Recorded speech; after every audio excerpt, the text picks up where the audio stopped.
Welcome to my channel. आज हम discuss करने वाले हैं कार्ड्स ऑफ ए सर्कल को, जो कि आपके पास 10 क्लास के मैथ्स में यूनिट नंबर 9 है। तो वीडियो स्टार्ट करने से पहले अगर आप हमारे चैनल पे नए हैं तो हमारे चैनल को ज़रूर सब्सक्राइब कीजिए ताकि इस तरह की इन्फॉर्मेशन वीडियो आपको मिल सके। MCQs नंबर फर्स्ट है, in a circle 2 chords are equally distance from the centre of the circle. किसी सर्कल में 2 कार्ड्स हैं और उन दोनों कार्ड्स का जो फासला है सेंटर से वो इक्वल है। दैट कार्ड्स आर डैश, तो फिर कार्ड्स क्या होंगे? तो इस MCQs को समझने के लिए हमें एक सर्कल बनाना होगा। सपोज करें आपके पास एक सर्कल है, जिस तरह के पास ये एक सर्कल है, ठीक है, जिसमें ये इसका सेंटर पॉइंट है, ठीक है, ये इसका सेंटर है। और अगर आप क्या करेंगे, आप 2 कार्ड्स को बनाएंगे और 2 कार्ड ऐसी जगह पर बनाएंगे कि इनका फासला जो है वो क्या हो, वो आपके पास क्या हो, सेम हो, ठीक है। यानी सेंटर से फासला क्या होगा, सेम होगा। तो इसका मतलब होगा कि आपने दोनों कार्ड्स को जो है अपोजिट साइड पे बनाने होंगे, तभी इनका फासला जो है वो क्या होगा, सेम होगा। एक कार्ड आपके पास AB कार्ड है और दूसरा आपके पास जो है CD कार्ड है। तो ये दोनों कार्ड जो है ये क्या है, इनका फासला जो है, ये फासला और ये फासला क्या होगा, इक्वल है। अगर ये इक्वल होगा तो इसका मतलब होगा कि दोनों कार्ड्स क्या होंगे, कांग्रुएंट होंगे। अगर ये दोनों कार्ड कांग्रुएंट नहीं होंगे तो फिर इनका फासला भी सेम नहीं होगा। हमें दूसरा एग्जांपल है, आपके पास ये सर्कल है। अगर आप एक कार्ड को इस तरह लेते हैं, ठीक है, यहाँ पर इसका फासला इतना है, और दूसरा कार्ड जो है यहाँ पर लेते हैं तो इसका फासला अब बढ़ गया है। अब इस तरह एक दूसरा कार्ड जो है यहाँ पर लेते हैं, तो जितना भी सर्कल से, तो जितने भी सेंटर से इस कार्ड का फासला ज़्यादा हो रहा है, ठीक है, उतना ही ये क्या हो रहा है, छोटा हो रहा है। तभी आप सेंटर से दूर भागोगे उतना ही आपका जो कार्ड होगा, इस कार्ड की पैमाइश जो होगी वो क्या होगी, वो कम होगी। और इसकी जो मैक्सिमम कार्ड की जो पैमाइश होगी वो क्या होगी, वो आपके पास डायमीटर पर होगी। तो डायमीटर आपके पास होगा, ये आपके पास मैक्सिमम कार्ड क्या होगा, ठीक है। यहाँ पर आपके पास डायमीटर होता है, ये आपके पास मैक्सिमम कार्ड होता है। तो यहाँ पर आपके पास जो राइट ऑप्शन है वो क्या है, कांग्रुएंट है। कि जब भी आपके पास किसी सर्कल में 2 कार्ड का फासला सेंटर से बराबर होगा, ठीक है, यानी सेंटर से दोनों का फासला, सेंटर से एक कार्ड और सेंटर से दूसरा कार्ड जो है वो बराबर फासले पर होगा, तो इसका मतलब होगा कि कार्ड जो क्या होंगे, वो कार्ड आपके पास कांग्रुएंट आएंगे। अगर फासला चेंज करेंगे तो कार्ड जो है वो कांग्रुएंट नहीं आएंगे। नेक्स्ट MCQ से आपके पास, if AB and CD are 2 chords of the same circle and AB is less than CD। आपके पास यही आपके पास कंसेप्ट है कि किसी सर्कल में 2 कार्ड्स हैं, किसी सर्कल में 2 कार्ड्स हैं, ठीक है, सर्कल में 2 कार्ड्स हैं। एक आपके पास सपोज करिए ये कार्ड है और दूसरा कार्ड आपके पास ये कार्ड है, ठीक है। यहाँ पर कहा है कि AB जो है वो छोटा है, तो सपोज करिए आपके पास ये AB जो है छोटा है, किससे, इस CD कार्ड से छोटा है। तो दिन विच ऑफ द, तो फिर आपने देखना है कि इसमें राइट ऑप्शन कौन सा है। AB is close to O, इसमें AB क्लोज है O के साथ, यानी सेंटर के साथ, ठीक है, या AB must be parallel to CD, या CD is closer to O। तो यहाँ के पास जो CD कार्ड है, जो कि बड़ा कार्ड है, ये क्या होगा, ये सेंटर के करीब होगा, ठीक है। जितना भी सेंटर के करीब होगा कोई कार्ड, उतना ही वो बड़ा होगा। तो चूंकि AB कार्ड जो है वो छोटा है साइज़ में, इसका मतलब होगा कि यह सेंटर O से दूर होगा। और चूंकि CD कार्ड जो है वो बड़ा है, तो इसका मतलब है कि ये क्या होगा, सेंटर के करीब होगा, यानी बड़ा वाला करीब होगा और छोटा वाला दूर होगा। Third number, A chord is 5 centimetre from the centre of a circle of radius 13 centimetre, the length of the card is dash. MCQs को सोल्व करने से पहले आप एक कंसेप्ट को समझें कि आपके पास जब भी आपके पास किसी सर्कल में क्या होता है, कार्ड हो, और सपोज कर ये कार्ड है, ठीक है, ये कार्ड, तो जब भी इस पर आप कोई लाइन परपेंडिकुलर ड्रा करते हैं, मतलब यहाँ पर आप 90 का एंगल बनाते हैं, तो ये हमेशा इसको मिड पॉइंट में क्या करता है, टच करता है। यानी यहाँ पर आप कह सकते हैं कि ये वाला सेगमेंट और ये वाला सेगमेंट जो है वो क्या होगा, बराबर होगा। यानी आपने क्या करना है, ये इस कार्ड को मिड पॉइंट पे टच करेगा, इसको बाइसेक्ट करेगा। ये आपके पास एक थ्योरम है, पर आपने इस कंसेप्ट को यूज़ करना है, ठीक है, और इस MCQs को सोल्व करना है। Card is 5 centimetre from the centre of a circle. एक कार्ड है, ठीक है, जिसकी पैमाइश क्या है, सेंटर से वो आपके पास क्या है, वो 5 सेंटीमीटर है। तो हम एक कार्ड बनाते हैं, ठीक है, हम पहले सर्कल बनाएंगे और उसमें एक कार्ड बनाएंगे। तो यहाँ के पास सेंटर O है, ठीक है, और ये के पास कार्ड हो जाएगा, जिसका नाम हो जाएगा, सपोज करिए आपके पास AB हो जाएगा कार्ड, और ये इसका सेंटर O है, ठीक है। अब क्या करना है, अब a chord is 5 centimetre from the centre of a circle, तो इस कार्ड की जो पैमाइश है, परपेंडिकुलर पैमाइश है, वो कितनी है? वो आपके पास है 5 सेंटीमीटर। तो आपके पास 5 सेंटीमीटर हो जाएगा। सर्कल है जिसका रेडियस 13 सेंटीमीटर है, यानी आप कह सकते हैं कि इसको अगर आप ज्वाइन करें तो ये इसका रेडियस भी है, ये क्या है? 13 सेंटीमीटर है। ठीक है, तो आपने क्या करना है? The length of the card, इस पूरे कार्ड की पैमाइश आपने मालूम करनी है, इस पूरे कार्ड की पैमाइश मालूम करनी है। तो यहाँ पर आपके पास ये जो पॉइंट है, ये इसका मिड पॉइंट है, इसको हम एम कह देंगे। तो सबसे पहले हम इस पर पाइथागोरस थ्योरम इस्तेमाल करके इस ए एम की वैल्यू निकालेंगे। अकॉर्डिंग टू पाइथागोरस थ्योरम जो हाइपोटेन्यूज होता है, यहाँ पर हाइपोटेन्यूज क्या है? वो आपके पास 13 है। 13 का स्क्वायर इज इक्वल टू, वो होगा बेस का स्क्वायर, यहाँ पर आपके पास ए एम है, ए एम का स्क्वायर प्लस आपके पास होगा परपेंडिकुलर का स्क्वायर, जो कि परपेंडिकुलर आपके पास 5 है, तो 5 का स्क्वायर हो जाएगा, इस तरह 5 का स्क्वायर हो जाएगा। 13 का स्क्वायर हो जाएगा 169, और ये जो आपके पास है 5 का स्क्वायर है, ये इस साइड पर आएगा तो हो जाएगा -5 का स्क्वायर, यानी -25 हो जाएगा, और इज इक्वल टू हो जाएगा ए एम स्क्वायर हो जाएगा। ठीक है, अब 169 से आप 25 को माइनस करें तो ये हो जाएगा 144 हो जाएगा, जो कि हो जाएगा ए एम का स्क्वायर हो जाएगा। इसी क्वेश्चन पर दोनों साइड पर आप स्क्वायर रूट ले लें तो 144 से बन जाएगा 12, और ए एम स्क्वायर से बन जाएगा ए एम बन जाएगा, यानी स्क्वायर इसका कैंसिल हो जाएगा। यहाँ पर आपके पास जो ए एम की वैल्यू आ जाएगी वो क्या आ जाएगी? वो हो जाएगी 12। ठीक है, ए एम आपके पास 12 है, तो ये ए एम जो है ये आपके पास क्या है? ये 12 है। तो चूँकि हमने कहा है कि जब भी किसी सेंटर से किसी कार्ड पर परपेंडिकुलर लाइन आएगा तो वो उसको दो इक्वल हिस्सों में तकसीम करेगा। इसका मतलब है कि यहाँ पर जो ए एम है और बी एम है, ये दोनों बराबर है, तो जितना ए एम होगा उतना ही बी एम होगा। तो इसका मतलब है कि यहाँ पर जो बी एम है वो भी तो 12 होगा। ठीक है, दोनों 12 है, और हमने मालूम करना है पूरे लाइन, पूरे कार्ड की पैमाइश, यानी आपने मालूम करना है ए बी की पैमाइश, और इसमें आपके पास क्या है? 2 ए एम जैसे साइज़ बनते हैं, यानी आप कह सकते हैं कि इसमें बनता है A M plus B M है। ठीक है, तो ए एम की पैमाइश भी क्या है? 12 है, और ये दूसरा भी 12 है, तो 12 + 12 से आपके पास क्या आता है? 24 आता है। तो यहाँ पर हमारे पास जो राइट ऑप्शन होगा वो आपके पास होगा ऑप्शन नंबर सी, 24 सेंटीमीटर इसका आंसर हो जाएगा। 4 number, A card 40 units long is contained in a circle of radius 25 centimetre. एक कार्ड है जो जिसकी पैमाइश क्या है? वो 40 यूनिट से, यानी 40 सेंटीमीटर हो सकता है, इंचेस हो सकता है, कुछ भी यूनिट हो सकता है। ठीक है, एंड उस सर्कल का जो रेडियस है वो क्या है? वो 25 है। The distance of the card from the centre of a circle is dash. तो आपने मालूम करना है कि ये कार्ड जो है सेंटर से कितने फासले पर है। तो ये हम इसका डायग्राम बनाते हैं। ठीक है, ये आपके पास क्या है? ये आपके पास सर्कल है जिसमें इसका सेंटर ओ है, और हम एक कार्ड बनाते हैं, ए बी कार्ड बनाते हैं, और ये जो ए बी कार्ड है आपके पास, ये ए बी कार्ड है, ये कितना है? ये पूरा का पूरा कितना है? ये आपके पास 40 है, 40 यूनिट्स है।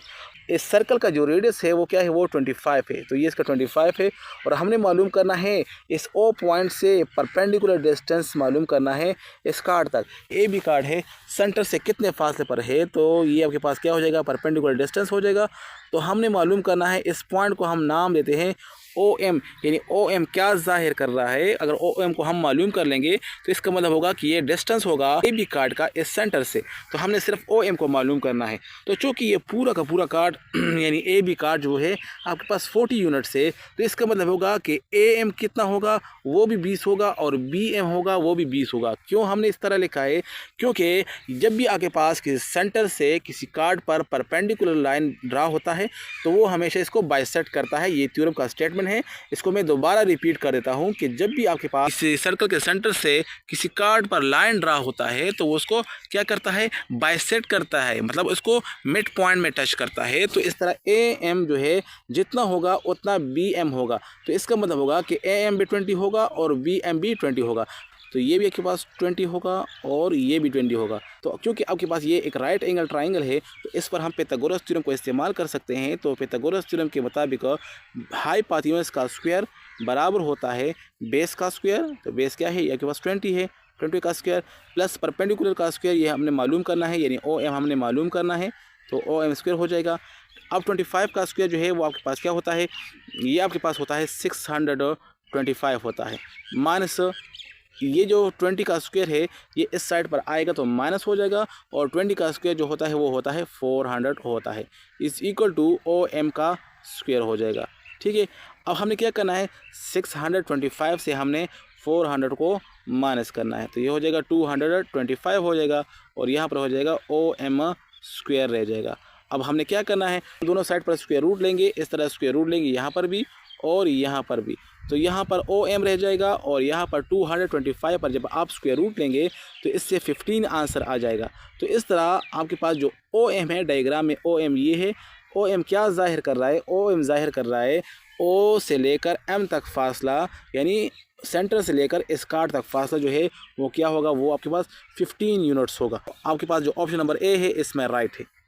नेक्स्ट आपके पास है 5 number, A chord is 8 time √3 units long is 4 units. आपके पास एक कार्ड है, ठीक है, एक कार्ड है 8 टाइम √3 यूनिट्स से, long is 4 units from the centre, 4 units of the centre, 4 units from the centre का मतलब है कि ये 4 यूनिट्स है सेंटर से, यानी आपके पास सेंटर से 4 यूनिट्स के फासले पर है, सेंटर से इसका फासला 4 है। ठीक है, और कार्ड की पैमाइश क्या है, 8 टाइम √3 है। The length of the radius of the circle आपने मालूम करना है, सर्कल की रेडियस को मालूम करना है। फिर से एक सर्कल बनाते हैं, ठीक है, एक सर्कल यहाँ पर बना लेंगे। तो गिवन है कि ए कार्ड इज़ 8 टाइम √3, ये आपके पास पूरा कार्ड है, ये आपके पास AB कार्ड है, इसको हमने AB कार्ड नाम दे दिया है। और इस कार्ड की जो पैमाइश है वो है 8 टाइम √3 है, 8 टाइम √3 है। ठीक, और ये इस सेंटर का, सर्कल का सेंटर हो जाएगा, O हो जाएगा। ठीक है, ये आपके पास इसने कहा कि यहाँ पर इन्होंने जो फासला मालूम किया है वो कितना है, वो आपके पास 4 है, तो हम यहाँ पर 4 लिख लेंगे। इसका जो परपेंडिकुलर डिस्टेंस है, या हम कह सकते हैं कि OM जो डिस्टेंस है वो आपके पास 4 है। हमने क्या मालूम करना है, हमने इसका जो रेडियस है, ये रेडियस हमने मालूम करना है। ठीक है, तो चूँकि ये पूरा का पूरा कार्ड क्या है, ये 8 टाइम √3 है, तो इसको 2 पर डिवाइड करेंगे, हाफ करेंगे, तो यहाँ पर जो AM हो जाएगा वो हो जाएगा 4 टाइम √3 रह जाएगा। यानी आपके पास AM 4 टाइम √3 है और BM भी 4 टाइम √3 है। तो हम इस पर pythagoras थ्योरम फिर से इस्तेमाल कर लेंगे, और जो कि आपके पास है कि हाइपोटेन्यूज का स्क्वायर, तो यहाँ पर आपके पास जो हाइपोटेन्यूज है वो है AOA है, तो OA square is equal to base का स्क्वायर, तो बेस क्या है 4 टाइम √3 है, उसका स्क्वायर हो जाएगा, और प्लस हो जाएगा परपेंडिकुलर का स्क्वायर जो कि यहाँ पर आपके पास 4 है, तो 4 का स्क्वायर हो जाएगा। OM का स्क्वायर इज़ इक्वल टू क्या हो जाएगा 4 टाइम √3 स्क्वायर। जब ये स्क्वायर होगा, दोनों पर स्क्वायर है, तो 4 पर स्क्वायर होगा तो ये आपके पास 16 होगा, और √3 पर जब स्क्वायर अप्लाई होगा तो इससे सिर्फ 3 रह जाएगा, इस तरह मल्टीप्लाई में आ जाएगा 16 के साथ, और प्लस 4 स्क्वायर से आपके पास क्या आ जाएगा, ये आपके पास 16 आ जाएगा। अब आपने क्या करना है, 16 × 3 करना है, ठीक है, जो कि आपके पास आ जाएगा 48, और 48 प्लस आपने क्या करना है, प्लस 16 करना है, तो 48 प्लस 16 जब आप करेंगे साथ रह जाएगा OA का स्क्वायर इज़ इक्वल टू, एक आपके पास 48 है और दूसरा आपके पास 16 है, इन दोनों को आप प्लस करेंगे तो आपके पास हो जाएगा 64 हो जाएगा। अब आपने क्या करना है, OM पर स्क्वायर रूट लेना है और यहाँ पर भी स्क्वायर रूट लेना है, पर हो जाएगा OA और यहाँ पर हो जाएगा 8 रह जाएगा। इस तरह जो आपके पास जो OA है, या आप कह सकते हैं कि इसका जो रेडियस होगा वो क्या होगा, वो आपके पास 8 होगा, तो यहाँ पर हमने लगाना है 8 यूनिट्स। 6 नंबर में आपके पास है, and the adjacent circular figure, आपके पास फिगर गिवन है, ठीक है, जिसका सेंटर O है, आपको नज़र आ रहा है, एंड रेडियस 5, ये आपके पास रेडियस एंड लिखा है, and radius 5 centimetre. The length of the chord intercept at 4 centimetre from the centre of the circle. आपके पास जहाँ पर कार्ड इंटरसेप्ट हुआ है, ठीक है, वो आपके पास सेंटर से 4 सेंटीमीटर के फासले पर है, ये आपको नज़र आ भी रहा है, ठीक है, ये आपको नज़र आ रहा है, सब कुछ आपके पास डायग्राम में गिवन है। आपने क्या करना है, इस पूरे AB की पैमाइश मालूम करनी है। तो AB की पैमाइश मालूम करने के लिए आपको पता है कि ये जो फिगर है, यहाँ पर आपके पास ये जो लाइन ड्रा हुआ है सेंटर से, ये जो लाइन ड्रा हुआ है, यहाँ पर जो एंगल बनाएगा वो क्या बनेगा, 90 बनाएगा, ठीक है, ये 90 का एंगल है। तो इस तरह ये जो पैमाइश होगी, इस तरह AC और BC की जो पैमाइश होगी वो दोनों इक्वल होगी। अगर हम सिर्फ इस ट्राइंगल AOC को लेकर इससे हमने इस AC को यानी बेस को मालूम कर लें तो फिर बाकी काम आसान है। तो आपके पास बेस मालूम करना है इस ट्राइंगल में, तो अकॉर्डिंग टू pythagoras थ्योरम हम इस्तेमाल कर सकते हैं हाइपोटेन्यूज का स्क्वायर जो कि आपके पास 5 है, तो 5 का square is equal to base का स्क्वायर जिसको हमने मालूम करना है, और यहाँ पर AC जो है वो बेस का रोल अदा कर रहा है, प्लस परपेंडिकुलर का स्क्वायर जो कि आपके पास 4 है, तो 4 का स्क्वायर इस तरह हो जाएगा। अब हमने क्या करना है, 5 का स्क्वायर 25 हो जाएगा और ये जो 4 स्क्वायर है ये इस साइड पर शिफ्ट होगा, तो -16 हम यहाँ पर लिख लेंगे इज इक्वल टू AC का स्क्वायर हो जाएगा। चूँकि आपके पास AC की जो वैल्यू आती है, AC स्क्वायर की वैल्यू आती है, वो आपके पास क्या आती है, 9 आती है। तो इस तरह हम कह सकते हैं कि जस्ट AC जो है वो क्या होगा, वो 3 होगा। इन दोनों साइड पर हम स्क्वायर रूट लेंगे तो वो 3 हो जाएगा। अगर AC इसमें 3 है, ये AC इसमें 3 है, तो इस तरह ये BC भी 3 होगा। तो AC भी 3 है और BC भी 3 है, तो पूरा मिलाकर हम क्या कह सकते हैं कि इसकी जो पैमाइश है वो क्या है, वो 6 सेंटीमीटर होगी। तो यहाँ पर हमने ये वाला ऑप्शन लगाना है, 6 सेंटीमीटर वाला। 7 number, in the diagram a circle O has a radius of 5 centimetre. जैसे कि आपको नज़र आ रहा है कि इसका जो रेडियस है वो 5 सेंटीमीटर है, ये 5 सेंटीमीटर रेडियस है, ठीक है, 5 सेंटीमीटर इसका रेडियस है। एंड CE, जो CE आपको गिवन है, डायग्राम में भी नज़र आ रहा है कि आपके पास C से लेकर E तक जो है वो 2 सेंटीमीटर है या 2 है। Diameter AC is perpendicular to a chord, जो डायमीटर है ये आपके पास कार्ड पर परपेंडिकुलर है, नज़र आ भी रहा है, 90 का एंगल भी बना हुआ है, ठीक है। What is the length of BD, simply हमने मालूम करना है, BD की पैमाइश मालूम करनी है। तो इसमें आपके पास जो परपेंडिकुलर है, ये आपको परपेंडिकुलर आपको नज़र आ रहा है, ये परपेंडिकुलर है आपके पास। इसकी अगर आप जो है वो इसकी पैमाइश आपने मालूम करनी है। तो चूँकि पूरा का पूरा ये कार्ड है, ये आपके पास क्या है, ये पूरा कार्ड आपके पास 5 है और इससे आपने ये 2 निकालना है। 2 निकाल लें तो बाकी कितना रह जाएगा, 3 रह जाएगा। तो इस तरह ये आपके पास क्या हो जाएगा, ये 3 हो जाएगा। तो इसका जो परपेंडिकुलर है वो 3 है, इसका हाइपोटेन्यूज 5 है और इसका हमने बेस मालूम करना है, हमने DE को मालूम करना है। तो DE आपके पास क्या है, बेस है, ठीक है। जिसका अब इस ट्राइंगल को हम सॉल्व करते हैं तो हो जाएगा हाइपोटेन्यूज का स्क्वायर यानी 5 का square is equal to base का स्क्वायर यानी आपके पास DE है, तो DE का स्क्वायर और प्लस परपेंडिकुलर का स्क्वायर तो हो जाएगा 3 का स्क्वायर। क्या करना है, हमने सिर्फ DE को मालूम करना है, ये 3 स्क्वायर इस साइड पर शिफ्ट होगा तो ये हो जाएगा 25 - 9 इज इक्वल टू DE हो जाएगा। चूँकि आपके पास 25 - 9 से 16 आता है और ये हो जाएगा DE का स्क्वायर हो जाएगा, ठीक है। तो DE के स्क्वायर पर आप स्क्वायर रूट लेंगे तो आपके पास वैल्यू आ जाएगी DE की, वो हो जाएगी जस्ट आपके पास हो जाएगी 4 हो जाएगी। तो DE आपके पास 4 है, तो ये आपके पास 4 है, तो ये भी आपके पास 4 है, DE 4 है तो BE भी आपके पास 4 होगा। तो दोनों 4 बन के ये पूरा कार्ड बनाते हैं, ठीक है। तो पूरा कार्ड आपके पास क्या होगा, ये पूरा कार्ड जो आपके पास है ये आपके पास 2 सेगमेंट है, दोनों बराबर है, 4 4 तो इससे बन जाएगा 8 बन जाएगा। तो हमने ऑप्शन नंबर B इसमें राइट लगाना है। तो ये थी आज की वीडियो। उम्मीद है आप लोगों को आज की वीडियो पसंद आई होगी। अगर आपको हमारी वीडियो पसंद आई हो तो इस वीडियो को लाइक करना मत भूलें। मिलते हैं नेक्स्ट वीडियो में, तब तक के लिए खुदा हाफिज़। Thanks for watching.